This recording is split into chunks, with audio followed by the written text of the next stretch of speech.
నమస్కారం. Times of India సమయంకు స్వాగతం. నమస్కారం సార్. నమస్కారం అమ్మా. ఎలా ఉన్నారు? ధర్మరక్షణలో పరమాత్ముడి పర్యవేక్షణకై తిరుగుతూనే ఉన్నాం తల్లి. నిజంగా చాలా మీరు మాట్లాడే ప్రతి ఒక్కటి కూడా ఇటు సైంటిఫిక్గా ఆలోచించే వాళ్ళకి, ఇటు ఆధ్యాత్మికంగా ఆలోచించే వాళ్ళకి ఇద్దరికి కూడా కన్విన్స్ అయ్యేలా ఉంటుంది. ఎందుకంటే మరీ ఇదేదో మాయా ఇంద్రజాలం అనేది కాకుండా ఈ పూనకాలు ఇవి అన్నీ వచ్చే వాళ్ళని అంటే అవన్నీ కూడా కరెక్ట్ కాదు అన్న ఒక ధోరణిలో మీరు ఏదైతే వాస్తవాలు ప్రచారం చేస్తున్నారో అది కొంతమేర ప్రజల్ని మెప్పించగలుగుతుంది. సో దాంట్లో మీరు సక్సెస్ అయ్యారనే చెప్పొచ్చు. రైట్. అయితే ఈ మధ్య మహావతార్ నరసింహ మూవీ అని చెప్పి ఒక యానిమేషన్ మూవీ వచ్చిందనమాట. 100 కోట్ల బడ్జెట్ పెట్టి కొన్ని పెద్ద పెద్ద స్టార్లను తీసుకొచ్చి తీస్తే కూడా సినిమాలో అటు ఫ్లాప్ అవుతున్నారు. ఈ రోజుల్లో ఒక యానిమేషన్ మూవీ ప్రజల్ని ఎందుకంత పిచ్చెక్కిస్తుంది? ఆ మహావతార్ నరసింహలో ఏముంది అసలు? మహావిష్ణు అవతారం మనం మాట్లాడితే దశావతారాల్లో మొదటి అవతారం నరసింహుడు. శాస్త్ర మరియు విశేష వీరంలోకి వెళ్తే అమ్మ, ఈ యుగం వచ్చి 28వ కలియుగం. ఇది మనకు తెలిసి అన్ని రకాలు ఉంటాయి. అన్ని రకాలు కాకుండా కలియుగం ఒకటే. యుగం 27 సార్లు మునిగింది ఇప్పటికీ. ఇప్పుడు మనం మునగబోయేది 28వ యుగం. అంటే మనం ఎప్పుడు మునుగుతాం అనేది ఇంకా నిర్ధారణలో కొన్ని ఉన్నాయి. కాలజ్ఞానం ప్రకారంగా ఎప్పుడు మునుగుతాము, ఎలా మునుగుతాము అనేది, అధర్మం అనేది ఎప్పుడైతే విచ్చలవిడితనానికి వస్తుందో ఆ సందర్భానుకూలంగా జరిగే ప్రక్రియలు. ఇప్పుడు 28వ కలియుగం ఇది అని ఎందుకన్నానంటే అమ్మా, పరమాత్ముడు భక్తులని చాలా చక్కగా చాలా తెలివిగా నేను అనునిత్యం అనువనువు ఉన్నా అని రుజువు చేశాడు. కానీ ఎక్కడా భక్తులని తండ్రి వెన్నుపోటు పొడవడం కానీ మోసం చేయడం కానీ మన సందర్భాలు లేవు. ఏ కథాంశం తీసుకున్నామ్మా, చరిత్ర పురాణాలు రుజువు చేయబడి ఉన్నాయమ్మా. నరసింహస్వామి అవతారం రావడానికి అసలు నరసింహస్వామి యొక్క విశేష చరిత్ర తెలంగాణ ప్రజలకు తెలియదు. ఈరోజు మీరు అన్న ఈ వంశం మాట్లాడినప్పుడు ఎండ్ ఆఫ్ ది టాపిక్ వస్తే అమ్మ, మనం ఎంత గొప్ప రాష్ట్రంలో ఉన్నామో చెప్తా మీకు. తండ్రి నారసింహుడు విష్ణు అవతారంలో ఉన్నప్పుడు, పాలసముద్రంలో లక్ష్మీమాతతో ఉన్నప్పుడు, ద్వారపాలకుడిలాగా హిరణ్యకశిపుడు ఉన్న ఆ సమయంలో ఆయన గారు ఏం చేశారంటే, సనక సనంద సనక జాతుల సనత్ కుమారుల అంటే వీళ్ళు బ్రహ్మమానస పుత్రులు. బ్రహ్మమానస పుత్రులు ఎవరు? ఈ విషయం చాలా తక్కువ శాతంగా ప్రస్తావన ఉంది.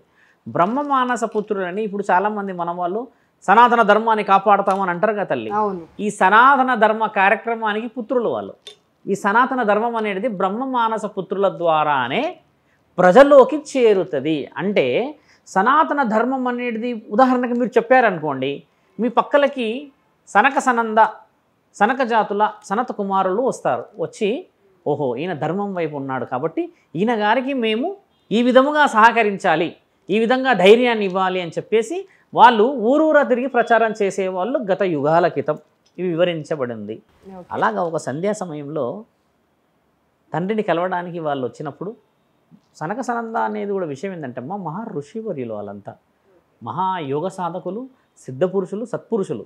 అలాంటి వాళ్ళు వచ్చి తండ్రిని కలుద్దామని అన్నప్పుడు మన శాస్త్రం ఎంత గొప్పదంటమ్మా, సాధువుని ఏ దేవుడు ఇంతవరకు ఆపలేడు. మీరు గమనించాల్సిన ప్రశ్న, సాధువులు శపించగలుగుతారు దేవుళ్ళని, ఆ దేవుళ్ళు శిక్షని అనుభవిస్తున్నట్టుగా కూడా మన దగ్గర చాలా చిత్రాల్లో చూసాం.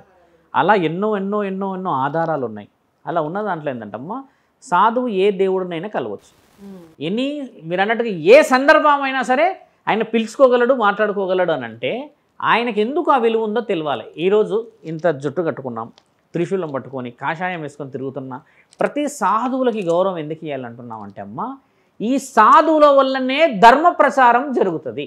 మీరు గమనించాల్సిన ప్రశ్న, ఎలా జరుగుతుంది గురువుగారు అంటే, ఒకప్పుడు మనందరం ఋషి పరంపరలో ఉన్న భాగస్వాములు. ఒక మర్రి చెట్టు కింద కూర్చొని ఆయన గారు ఇలా కూర్చొని చెప్తూ ఉంటాడు. అప్పుడు జ్ఞాన సంపద దేవుడే తీయడు కదమ్మా.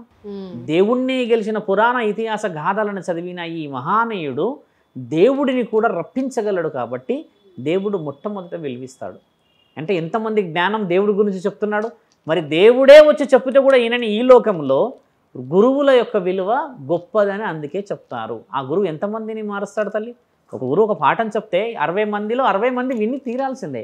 ఒకప్పుడు 60కి 60 మంది చెప్పేవాళ్ళు, ఇప్పుడు ఫెయిల్ అవుతున్నారు, సక్సెస్ అవుతున్నారు, అదంతా depending on their mind set. కానీ ధర్మం అనేది ఆ విధంగా ఉన్న సమయంలో బ్రహ్మ మానస పుత్రులు వచ్చిన సంధ్యా సమయంలో తండ్రిని కలవనీయకుండా అడ్డుకొని వారిని దుర్భాషలాడుతాడు ఎవరు? హిరణ్యకశిపుడు.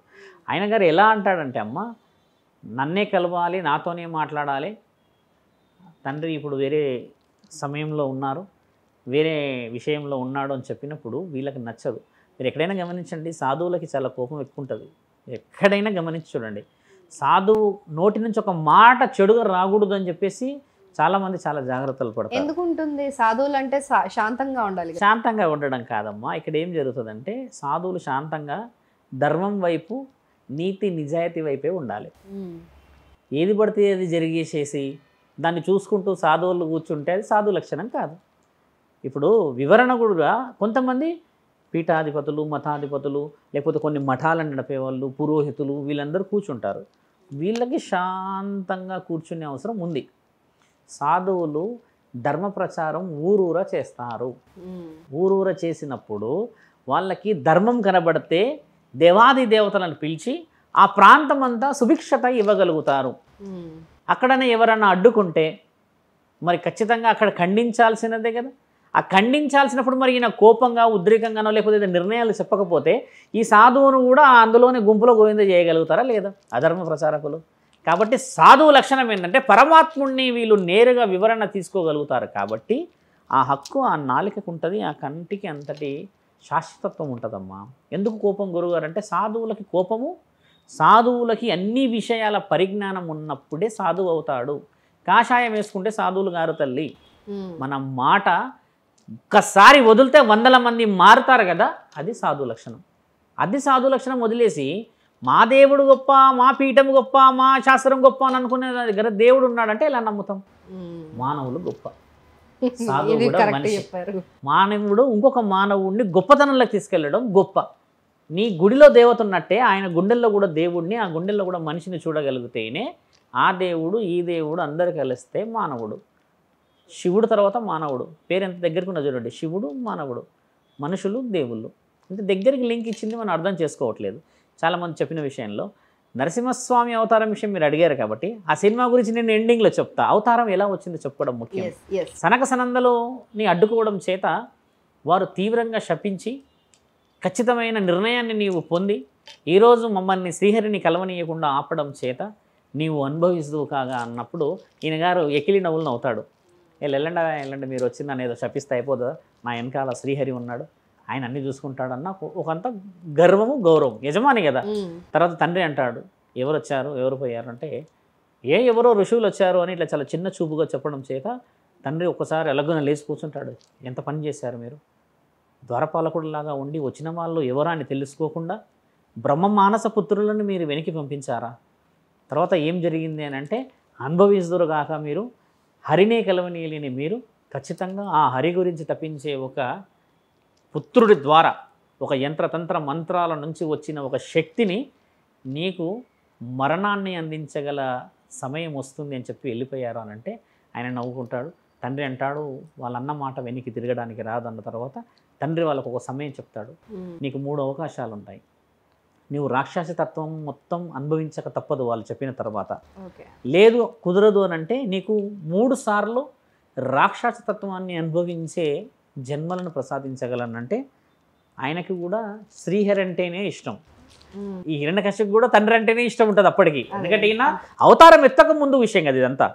అవతారం ఎత్తక ముందుకు జరిగినప్పుడు ఇష్టం ఉన్నప్పుడు తండ్రి అలా కాదు ఇలా కాదంటే మీరు అనుభవించక తప్పదు, నేను మిమ్మల్ని ఆదుకోవడానికి వచ్చే సందర్భం ఏర్పడుతుంది అన్న తర్వాత అక్కడికి ముగిసినాక ఈయన గారు పుడతారు. పుట్టేసేసి హరినామస్మరణాన్నే ఎందుకు కోపం తెచ్చుకుంటాడు అసలు హిరణ్యకశిపుడు? ఎందుకు? ద్వారపాలకుడినైన ఆయనని నన్ను వెనుక వేసుకోవాల్సింది ఎవరో వచ్చిన ఒక సాధువుల్ని వెనకేసుకొని వచ్చాడు అన్న కోపం. ఇది చాలా డెప్త్కి వెళ్ళాలి. ఇప్పుడు నేను నీ దగ్గర పనిచేస్తాను అనుకోమ్మ తల్లి, నన్ను ఎవరైనా ఏమన్నంటే నీవు నన్ను ఖచ్చితంగా వెనకేసుకొని వస్తావనే ధైర్యమే ఉంటుంది. అవును. అదే నువ్వు నన్ను న్యాయమే మాట్లాడేసి నువ్వు తప్పు చేసావని అంటే మీ పైన మాకెంత కోపం వస్తుంది. ఈవిడకి అంత తెలియదా, ఇన్నేళ్ళ నుంచి మీ దగ్గర ఉంటే ఇన్ని రోజులు మీ గురించి చేస్తానప్పుడు ఆ ప్రశ్న బలమైంది కదా. అలా అయినా క్రోధాన్ని పెంచుకుంటూ పెంచుకుంటూ పెంచుకుంటూ ఆ జన్మలో పుట్టిన తర్వాత హిరణ్యకశిపుడు పుట్టాకమ్మ హరినామస్మరణం చేయకూడదు అని చెప్పేసి ఊరూరా ఊరూరా ఊరూరా ఊరూరా ప్రచారణ చేసి ఈయననే బలవంతుడు అని విర్రవీగుతూ ఉంటాడు. శివభక్తుడు కాదు, విష్ణు భక్తుడు, తండ్రి భక్తుడు. నరసింహస్వామి విష్ణు భక్తుడు. నరసింహస్వామి విష్ణు రూపంలో ఉన్నప్పుడు హిరణ్యకశిపుడు విష్ణు యొక్క ద్వేషి అవుతాడు. మరో జన్మ ఎత్తినప్పుడు విష్ణు ద్వేషి కాబట్టి నేనే గొప్పవాన్ని, మీరు తండ్రిని పూజించొద్దు అని రాజ్యాల మీద పడి అందరిని ఇబ్బంది పెడుతూ ఉంటాడు. హరినామస్మరణం చేయకూడదు. ఇప్పుడు మీరు ఒకవేళ శ్రీహరి అన్నారనుకోండి, మిమ్మల్ని తీసుకెళ్ళి శిక్షించడం లేదా దండించడం చేసి హిరణ్యకశిపుడే మా రాజు అని అనిపించుకోవడం ఆయనకు ముఖ్యమైంది. ఎందుకంటే ఈయన అవమానం చేశాడు కదా. అలా అలా అలా అలా ఉన్నప్పుడు అమ్మ ఆయన తీవ్ర తపస్సు చేసుకొస్తాడు. ఎందుకంటే శ్రీహరి ఏం మాటిస్తాడంటే ఒక జన్మలో నేనే నీకు ప్రాయశ్చిత్తం చేస్తాను అని అంటాడు. అయితే ఈయనకు నచ్చదు కాబట్టి నేను వరం పొందుతా, నా చేతిలో నీకు సావు ఉంది అన్న చెప్పినప్పుడు చావు రాకూడదు నాకని ఈయన చేసిన తీవ్రమైన తపస్సు ఎలా ఉంటుందంటే అమ్మ, కోరిన కోరిక కూడా చాలా వివరంగా మనం అందరికీ తెలుసు. భక్త ప్రహ్లాద సినిమాలో చూపిస్తారు ఈ వివరణ. ఆయన గారు కోరిన కోరికలు ఎలా ఉంటాయంటమ్మా, మానవ శరీరం కానీ మృగముతో కానీ నాకు చావు ఉండకూడదు, అటు ఉదయం కానీ ఇటు రాత్రి కానీ కాకూడదు, ఇంటి లోపట కానీ ఇంటి బయట కానీ నాకు చావు ఉండకూడదు. ఇలా కొన్ని వివరణలు చాలా బలంగా మాట్లాడతాడు. అన్నిట్లలో ముఖ్యమైన ప్రశ్న ఏం వదులుతాడంటే ఆయన కోరికలో, మానవ శరీరంతో పుట్టినవాడై ఉండకూడదు, నన్ను చంపేవాడు అని అంటారు. ప్రతి కలయికలో పుడతారు కదా, ఏదో ఒక రూపాన దేవుళ్ళు వరంతోనూ, పార్వతీమాత విష్ణు మన శివుడి ద్వారా వచ్చాడు గణేశుడని, కార్తికేయుడని, ఇట్లా వివరణలు రాసి ఉంటాయి. ఈయన గారు కోరిన కోరిక చిత్ర విచిత్రంగా ఉండేసరికి బ్రహ్మదేవుడు వీళ్ళందరూ ఆలోచన చేసి తదాస్తు అని ఏం చేయబోతున్నాడో ఈయన అని చెప్పేసి పారిపోతారు. బట్ వాళ్ళ ఆలోచన ఏంటంటే ఈయన ఇమ్మీడియట్లీ అటాక్ మొదలు పెడతాడు. అంటే ఉగ్ర రూపం ఎత్తేసేసుకొని అందరు ఇబ్బంది పెట్టాలి, ఇంకా ఆయనకు వరం వచ్చేసిందంటే చావే లేదు కదమ్మా. అలా పోయిన తర్వాత ఈయన గారి భార్య హిరణ్యకశిపుడి భార్య అప్పటికి నిండు చూలాలు గర్భవతి ఉండడం చేత, ఈయన గారు తీవ్రమైన తపస్సులో ఉండడం చేత, ఈయన గారికి మరణం ఉంది అని చెప్పడం చేత అమ్మ నారద మహామునివర్యుల యొక్క ఆశ్రమానికి చేరుతుంది.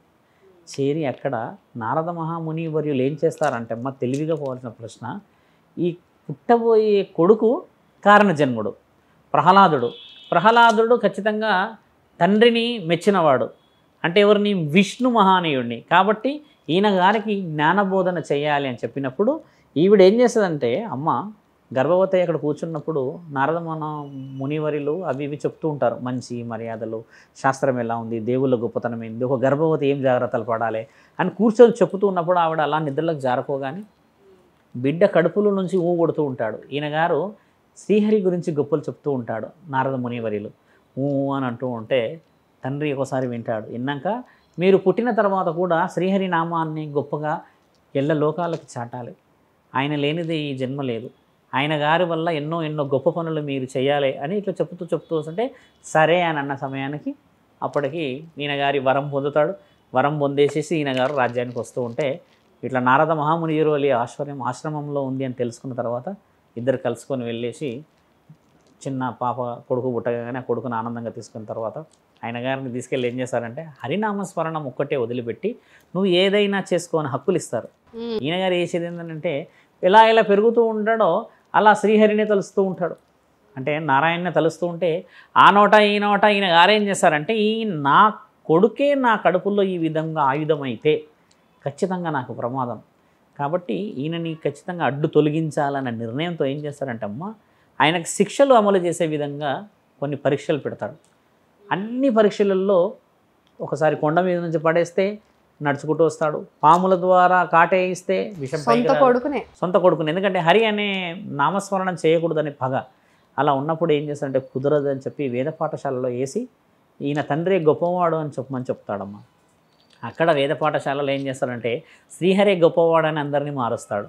ఈ మాట ఆ మాట అందరి ద్వారా మళ్ళీ తండ్రికి తెలిస్తే తండ్రి చాలా బాధపడతాడమ్మా. బాధపడి ఎక్కడున్నాడు నీ హరి, ఎక్కడున్నాడు నీ శ్రీహరి, పుత్ర నా కడుపులో పుట్టి నాకు ఎన్నో శోకాలు పెడుతున్నావు, నా కడుపులో పుట్టిన నీవు నా మాట వినాల్సింది వదిలేసి కనబడని ఆ హరి గురించి మాట్లాడతావే, కనబడని ఆ లక్ష్మీనారాయణ గురించి మాట్లాడతావని తీవ్రమైన ఆ ప్రస్తావన మనందరికీ చలనచిత్రాల్లో చూపిస్తారు. దీని అంతరార్థంలో ఏమవుతుందంటమ్మో, ఆయన కోపం వచ్చి వచ్చి వచ్చి వచ్చి ఆఖరికి నాన్న నీవు కూడా హరినామస్మరణాన్ని చేస్తే నీవు చేసిన ఈ పాపం నుంచి బయటపడతావు అని ఒక మాట వదులుతాడు. వదిలేసరికి చాలా పెద్దగా కోపం వచ్చి గద తీసి ఎక్కడున్నాడు రా నీ హరి అని గట్టి గట్టిగా అన్ని స్తంభాలను కొడుతూనే ఉంటాడు. పిలు అంటే అప్పుడు ఆయన అన్న మాట ఏంటంటే, ఎందులో చూసినా అందందులో ఉంటాడు కదా, మీరెందుకు ఆ జ్ఞానాన్ని మరిచారు, మీరు కూడా మహావేత్తలే కదా అని అంటాడు. అంటే ఇందు కాదు అందు కాదు ఎందెందులో వెతికినా అందందులో ఉన్నవాడే కదా శ్రీహరి అని అంటే, అవునా ఈ స్తంభాల్లో ఉన్నాడారా అని గట్టి గట్టిగా స్తంభాలను కొడితే మూడో స్తంభాన్ని కొట్టగానే అందులో నుంచి చీల్చుకుంటాడు. మొట్టమొదట వరం ఆయన గారికి ఇచ్చింది ఏంటంటే, అమ్మ మానవ శరీరంతో పుట్టకూడదు, తండ్రి ఆ రాయిలో నుంచి పుడతాడు నరసింహస్వామి. పుట్టుక ఒకటి మొదలు కాగానే తండ్రి రూపం భీకరంగా గోర్లుండి ఆ సింహ రూపాన్ని చూసి శరీరం ఏమో మానవుడిది ఉండడం చేత ఒక్కసారి ఉలిక్కి పడతాడు. అప్పుడు భక్త ప్రహ్లాదుడు చిన్నవాడై ఉండడం చేత కొంచెం భయభ్రాంతులకు జరిగి వెనుకాల ఉండడం చూసినప్పుడు, ఆయన వచ్చిన ఆ రూపం చూసినప్పుడు తండ్రి నడుచుకుంటూ వస్తుంటమ్మా పంచభూతాలు కదులుతుంటాయంట. నరసింహస్వామి రూపం చాలా బలమైనది. ఆ రూపం ఎలా వచ్చింది అనేది కూడా దేవాది దేవతలు ఊహించారన్నమాట. ఆ భీకరమైన రూపంతో అంత భారేడు ఎత్తుగా సింహం సౌండ్ 3 కిలోమీటర్లు వినిపిస్తుంది అని అంటారు. మీకు గుర్తుందా? అది గాండ్రిస్తే ఒక్కసారి గర్జన చేస్తే 3 కిలోమీటర్స్ వినిపిస్తుంది అంటమ్మా. అంత పెద్ద పెద్ద శబ్దంతో భారేడు అడుగులు వేస్తూ తండ్రి వస్తున్న ఆ సందర్భం చూసి ఈయన గారు భయపడిపోయి పరిగెత్తే ఆ సందర్భంలో తండ్రి ఒక్కసారి పంజా విసిరి పడతాడు. పట్టిన ఆ సందర్భం కడప. ఆయన గారికి ఉన్నది ఏంటంటే పగలు కాకుండా రాత్రి కాకుండా సంధ్యా సమయం, మరియు అటు మానవ మృగం అంటే మృగం కాకుండా మానవుడు కాకుండా, ఇటు కడప కాకుండా అటు ఇంట్లో కాకుండా అంటే బయట కాకుండా ఇంట్లో అలా ఉన్న ఆ సందర్భంలో మళ్ళీ తండ్రి చేసేది ఏంటంటమ్మా, ఒక కాలు లోపలికి పెట్టి ఇంకొక ఈ శరీర భాగాన్ని మొత్తం బయటికి పెట్టి ఆయన గారిని ఒకసారిగా ఈ కాళ్ళపైన వేసుకుంటాడు. ఆ తరుణం చూస్తాం. అప్పుడు ఇంటి బయట తండ్రి సగం ఉంటాడు, లోపల సగం ఉంటాడు. సంధ్యా సమయం ఉదయం కాదు, సాయంత్రం కాదు, అది రాత్రి కాదు. మృగం రూపంలో ఉన్న తండ్రి సగరూపాన్ని వచ్చేసి మానవ రూపం. ఇలా ఉన్నప్పుడు ఆ చీల్చే ఆ సందర్భమే మీరు అన్నదమ్మా. దేవాది దేవతలు అక్కడికి చేరుతారు, నారద మునివరులు చేరుతారు, అందరూ చేరుతారు అక్కడికి. శివుడు కూడా చేరడం చేత తండ్రి రూపం వచ్చే ఆ ఉగ్ర రూపాన్ని ఊపిరి పీల్చినప్పుడు అలా మెడలో వేసుకున్న ఆ పేగులవన్నీ చూసినప్పుడు ఆయన గారికి కలిగిన వివరణ చరిత్రలో వివరంగా రాసిబడి ఉందమ్మా. ఎంత భయానకమైన పరిస్థితిని చూశాడంటే, హిరణ్యకశిపుడు ఒక కారణజన్ముడు, హరిని అంత బ్రహ్మాండంగా చూయించాడు. ఆయన గారు చీల్చిన అది చేసిన తర్వాత వరం గుర్తుకొస్తుంది. ఎందుకంటే బ్రహ్మ మానసపుత్రులు కనబడతారు. బ్రహ్మ మానసపుత్రులు ఒక ఋషి పరంపరలో ఉన్న వాళ్ళు పెట్టిన మాట ఇంతటి రూపానికి ఆవిర్భావాన్ని ఇచ్చిందా అని గుర్తు చేసిన తర్వాత ఆ రక్తాన్ని తీసినాక తండ్రికి ఎక్కడ వెళ్ళాలి, ఆ ఆవేశాన్ని ఆపుకోవాలో తెలియక తండ్రి ఉగ్రరూపంతో అటు ఇటు తిరుగుతూ ఉంటే మిగతా దేవాది దేవతలు అడ్డుకునే ప్రయత్నం చేయరు. ఎందుకంటే ఆ కోపాన్ని అడ్డుకుంటే ప్రమాదం అని చెప్పి నారద మునివర్యులు వచ్చేసి, ప్రహ్లాద నిన్నే కోరి వచ్చిన ఆ జగదేక వీరుడికి నీవు మాత్రమే శాంతి చేయగలవు అని చెప్పినప్పుడు ఆయన గారు శాంతియుతంగా తండ్రి తండ్రి అని చెప్పి ఒక 2-3 మాటలు అప్పట్లో పద్యాలు శ్లోకాలు మీరు అన్నట్టుగా కొన్ని వివరణలు ఉండడం చేత ఆ మాటలు విన్న తర్వాత శ్రీహరి ఆయనని ఇక్కడ కూర్చోబెట్టుకుంటాడు. కూర్చోబెట్టుకున్నప్పుడు తండ్రికి ఏం మాట వినిపిస్తారు మిగతా దేవాది దేవతలు అంటే, నారసింహ అనేది విషయం గురించి నరుడు సింహరూపుడు అంటే నారసింహ అనే పేరు అలా వచ్చింది. అప్పుడు తండ్రికి విషయ వివరణ మిగతా దేవాది దేవతలు ఏమంటారంటే, తిరుగు ప్రయాణం లేదు మీకు, మీరు ఆవిర్భవించింది ఒక రాయి నుంచి అని అన్నప్పుడు యాద మహర్షి ఇక్కడ మహాతపస్సు చేస్తూ ఉంటాడు మన యాదగిరి గుట్టలో. అలా యాదగిరి గుట్టలో నుంచి ఆయన గారు యాదగిరి గుట్ట కాకముందుకు ఈ ప్రాంతం అంతా భువనగిరి ఆ ప్రాంతంలో చేస్తున్నప్పుడు యాద మహర్షి అక్కడికి చేరి, తండ్రి మీరు తిరుగు ప్రయాణం లేని సమక్షంలో మీరు ఉన్న ఈ ప్రాంతంలో ఇక్కడే మీరు స్థిరమైన నివాసం ఏర్పరచుకొని ఈ రాళ్ల మధ్యలో ఈ కొండల మధ్యలో మీరు ఉండవలసినదిగా మా ఆలోచన. మీరు తిరుగు ప్రయాణం లేని సమక్షంలో జగన్మాతతో ఇక్కడే కొలువై ఉండాలని చెప్పి కోరినప్పుడు ఆ ప్రహ్లాదుడికి రాజ్య బాధ్యతలు అప్పచెప్పి తండ్రి వెనక్కి తిరిగిన మహాప్రాంతం యాదగిరి గుట్ట. ఈ యాదగిరి గుట్టలో తండ్రి కూర్చుండిపోయాడు నరసింహుడు. కూర్చుండిపోయిన ఆ ప్రాంతంలో యాద మహర్షి యొక్క కోరిక కోసం కూర్చున్నాడని తెలంగాణ ప్రజలందరికీ తెలియదు. తండ్రి మొట్టమొదటి రూపం వెలిసిన ప్రాంతం తెలంగాణ. ఆయన రూపం అందింది తెలంగాణలో, రూపం దిద్దుకున్నది తెలంగాణలో. ఆ యాదగిరి గుట్టలో నివాసమై ఉన్నాడు తండ్రి. అలా మన తెలంగాణ ప్రజలందరికీ ఎంతటి అదృష్టంలో మీరన్న ఆ సినిమా చలనచిత్రం కంటే ముఖ్యంగా ఇతిహాస పురాణాలలో నిజమైన అత్యంత విలువైన భక్తి. కొన్ని వందల సంవత్సరాల క్రితం జరిగిండవచ్చు ఇది. భక్త ప్రహ్లాదుడు తర్వాత సుభిక్షమైన రాజ్యాలను అప్పచెప్పేసి తండ్రి నరసింహుని మనందరికీ అప్పచెప్పి వెళ్ళాడు. ఆ విధంగా తెలంగాణ ప్రజలందరూ అదృష్టవంతులు. అసలు యాదగిరి గుట్ట ఈ రోజులో తక్కువ శాతంగా కానమ్మా, ఒకప్పుడు తండోపతండాలుగా ఎద్దుల బండులు పోయేటి అంటమ్మా. అక్కడికి ఎద్దుల బండ్ల మీద పోయేవాళ్ళు, గుర్రాల మీద పోయేవాళ్ళు, ఏనుగుల మీద పోయేవాళ్ళు. ఆ కొండ ఇప్పుడు 200-300 సంవత్సరాల తర్వాత ముందు చూస్తేనేమో కొండ వచ్చింది, కానీ అంతకుముందు చిన్న ఆ కిందున్న యాదగిరి గుట్టకి చాలామంది పోయేవాళ్ళు. అలా మన సంస్కృతి నైతిక విలువలని కాపాడిన చలనచిత్రం అది. కాబట్టి అందులో మీరు అన్నట్టుగా మనం చెప్పుతూనే ఇలా ఉంటే ప్రత్యక్షంగా నరసింహుని చూసిన ఆ దేవీ దేవతలందరికీ ఆ ఆలోచన ఎలా ఉండొచ్చు ఆలోచించండి. ఆ రూపాన్ని ఊహిస్తారు ఎవరైనా? ఒక మనిషి లోపడున్న శత్రుత్వం కానీ కోపాన్ని కానీ ఇంకేదైనా చూపించగలడు, కానీ సింహరూపాన్ని వేసుకోగలుగుతాడు ఆ తల్లి ఎవరైనా? సింహ రూపాన్ని ధరించిండు. కాబట్టి నరసింహస్వామికి ఉన్న గొప్ప విలువ తెలంగాణ ప్రజలు ఎప్పటికీ రుణపడి ఉండాలి. ఇక్కడ ఒక్కొక్క ప్రాంతంలో ఒక్కొక్కటి ఉందమ్మా.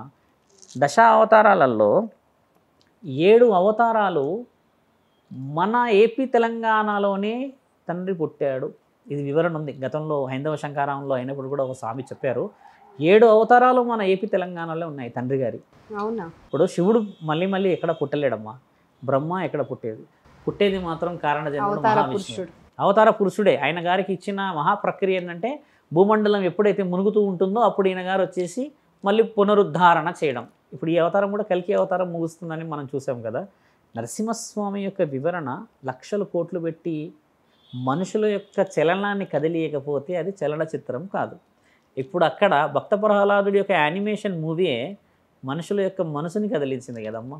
అది అసలైన భక్తి. చెప్పులు వదిలిపెట్టి సినిమాలకు పోతున్నారు అని అంటే మరి వాళ్ళ మనసు ఎంత ఆలోచనలోకి వచ్చి ఉండవచ్చు. పెద్ద సినిమాలలో మీరు అన్నట్టుగా విషయం ఉంటుంది, కానీ విషయం ఇందులో వచ్చేసి ఆధ్యాత్మికత, మ్యూజిక్ సిస్టమే కానీ ఆ చూయించే పద్ధతి కానీ ఇప్పుడు ప్రజలందరూ ఆకర్షించబడ్డారు. కాబట్టి ఆయన గారికి ఆ ఆలోచన రావడం గొప్ప. ఆ అవతారానికే వచ్చేసి రూపం ఎంత బాగా ఇచ్చారు. సినిమా మేము 2-3 సార్లు ట్రై చేసాము. ఒకసారి పోయి చూసి వస్తే థియేటర్లో అసలు దొరకట్లేదు. మళ్ళీ ఈ మధ్య 2-3 సినిమాలు వచ్చేసి కొంచెం వేరే ఆడుతున్నాయి అన్నారు కదమ్మా. మన చరిత్ర చాలా గొప్ప తల్లి. నరసింహస్వామి యొక్క వివరణ చెప్తూ ఉంటే ఎలా ఉంటుంది అంటమ్మా, చాలా నిక్కపొడుచుకుంటాయి. ఇప్పుడు మేము వేసింది కూడా ఈ ఎరుపు రంగు ఆయనదే. ఎందుకంటే మా కులదైవం వచ్చి నరసింహస్వామి. కాబట్టి నేను ఆయనకు గౌరవంగా ఇది వేస్తాను, ఎరుపు రంగు అందుకు వేస్తాను. నేను ఏంటంటే స్వతహాగా శివ భక్తుడిని కాబట్టి తండ్రికి మర్యాద, నా శరీరం, నా ఒళ్ళు, నా బొట్టు ఇవన్నీ తండ్రికి. కానీ నేను పుట్టింది ఆయన గారు ఇచ్చిన ఒక కులంలో, ఒక వంశంలో కాబట్టి ఆయన గౌరవం తక్కువ చేయకూడదని ఎరుపు రంగు వేస్తాను నేను. శివభక్తులు గంధం వేసుకుంటారు రంగు, కానీ నేను ఎరుపు రంగు ఎందుకు వేసుకుంటానంటమ్మా, నాకు నరసింహస్వామి కులదైవం కాబట్టి దీనికి అర్థం నేను తండ్రికి విలువ ఇవ్వాలి, ఆ తర్వాత ఈ దేహానికి విలువ. కాబట్టి ఏంటంటమ్మా అందరూ అలాంటి చిత్రాలని మనం ఖచ్చితంగా ఒక నైపుణ్యత వైపు తీసుకొస్తే పిల్లలందరిలో ఎక్కడ లేని భక్తి వచ్చేస్తుంది.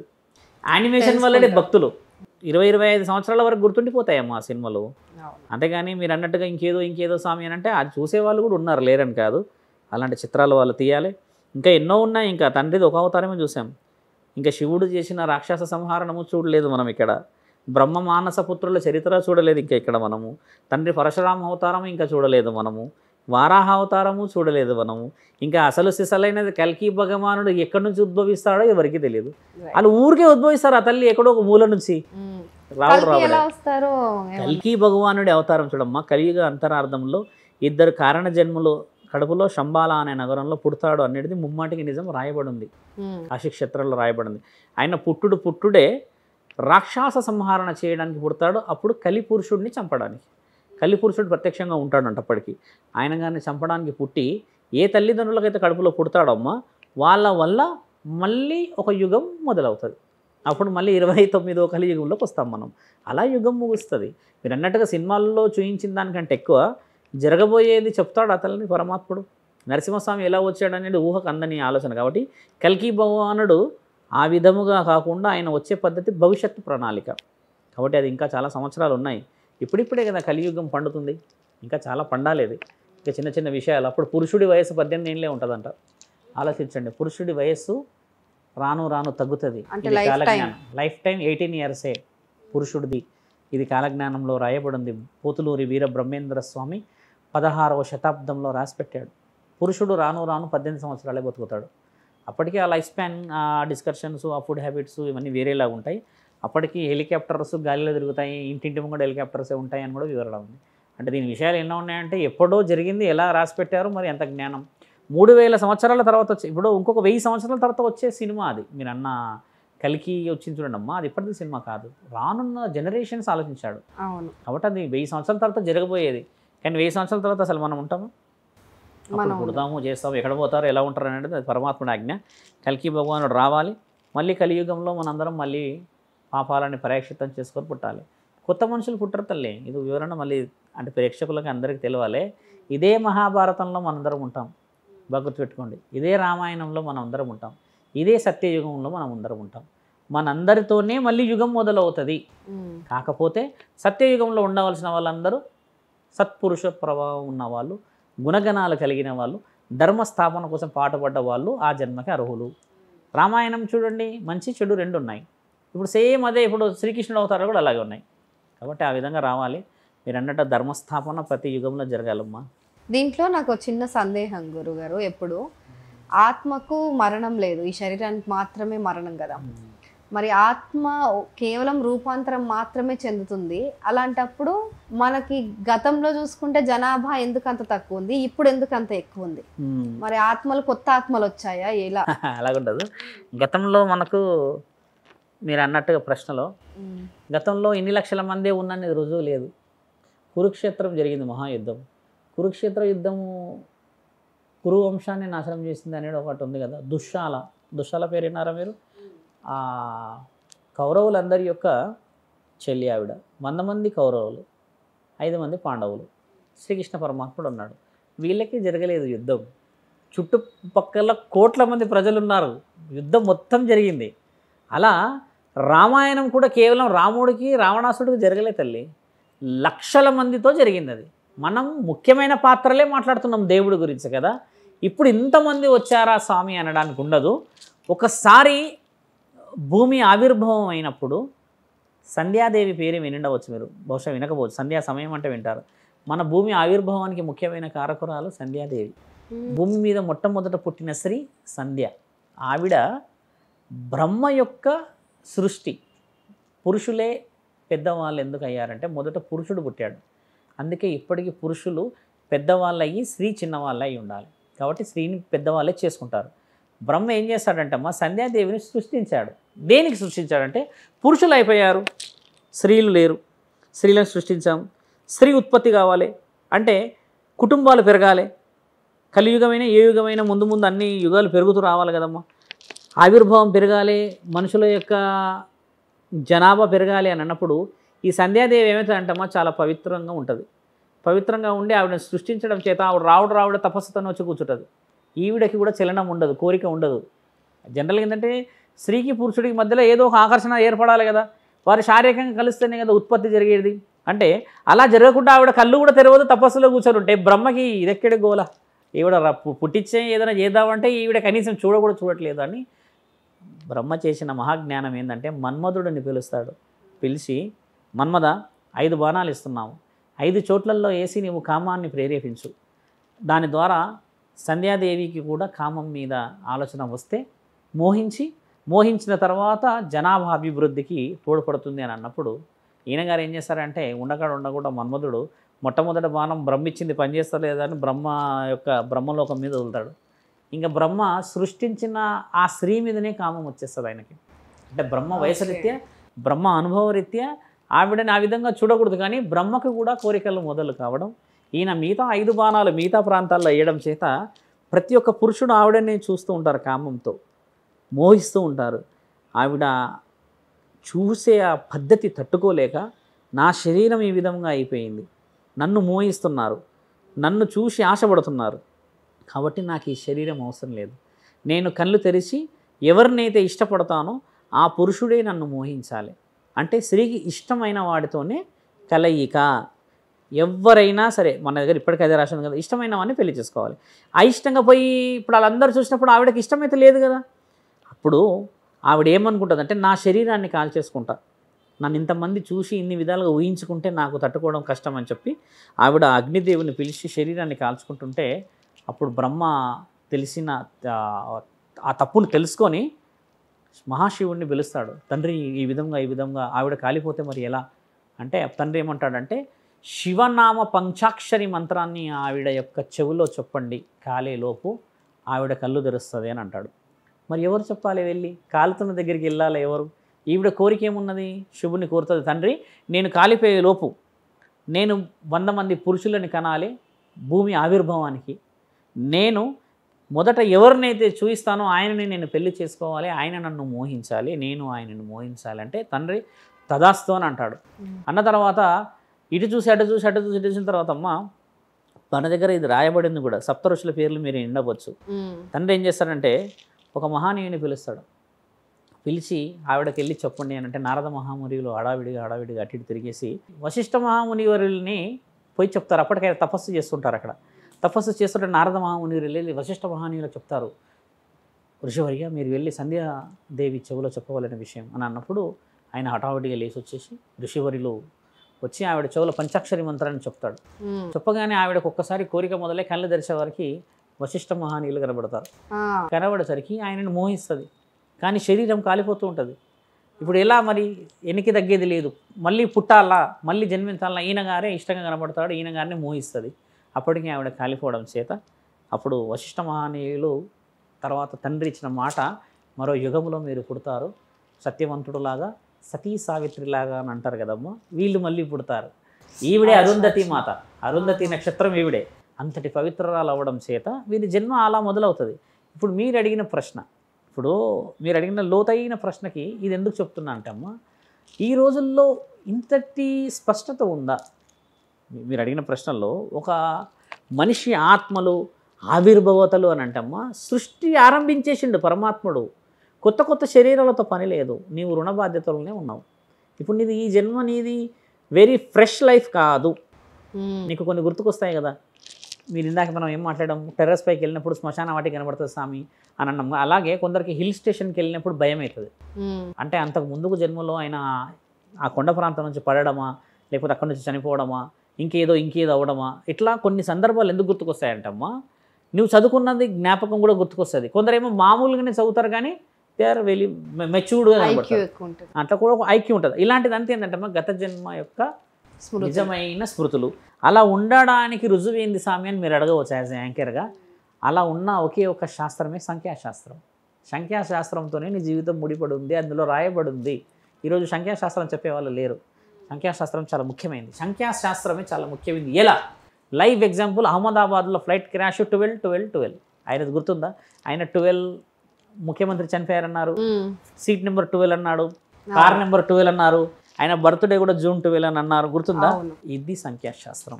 ఎంత వివరంగా ఉంది. మళ్ళీ ఒకసారి డెప్త్లోకి వెళ్దాము.